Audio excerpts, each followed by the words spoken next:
Ouais, c'est génial, c'est vraiment génial, c'est des championnats du monde incroyables, on a été vraiment portés par le public et là on avait à cœur de faire une grosse course. Sur le papier on était favorite au vu de nos résultats, mais on savait que les Italiennes elles pouvaient vraiment sortir leur épingle du jeu, donc on a eu une bonne stratégie qu'on a réussi à mettre en place à 3 et donc c'était cool, vraiment moi je suis vraiment contente de finir par cette belle descente classique avec les copines. C'était quoi la stratégie justement?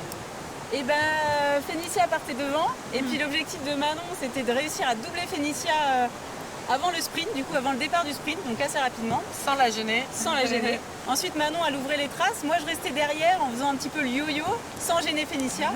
Et puis l'objectif c'était qu'à la fin je réussisse à remonter le plus possible Fénicia pour qu'on passe la cellule dans le moins de temps possible. Est-ce qu'il y a eu des surprises? Est-ce que vous vous êtes fait peur un peu? Je pense pas parce que vraiment on a toutes les trois plutôt bien navigué, on était dans des bonnes conditions, on s'est pas gêné et je pense qu'on a pu s'exprimer individuellement et du coup ça fait vraiment une belle course par équipe avec un beau chrono au final et donc là c'est vraiment que du plaisir. Comment on fait pour se souvenir du moindre rocher dans cette rivière? C'est dingue parce que sur 500 mètres, ça passe encore, mais sur 6 km, regarde, faites comment? Alors là, c'est des heures et des heures de visionnage. Non, mais ce qui est bien, c'est que maintenant, on peut filmer nos descentes.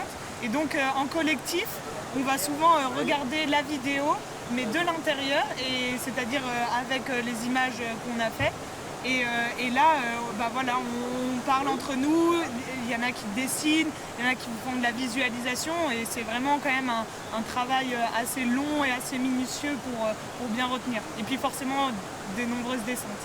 Ok, c'est quoi la suite pour vous? Coupe du Monde, je pense, Slovénie, quelque chose comme ça? Pour moi, Alors, Coupe du Monde, toujours en descente, mais... Alors nous deux on fait pas la Coupe du Monde.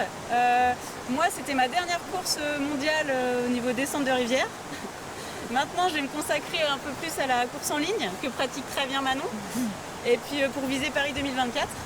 Et Manon, elle a un beau programme qui l'attend cet été. Moi, ce sera des vacances. Oui, moi déjà jeudi je vais en stage pour rejoindre le collectif de France de course en ligne.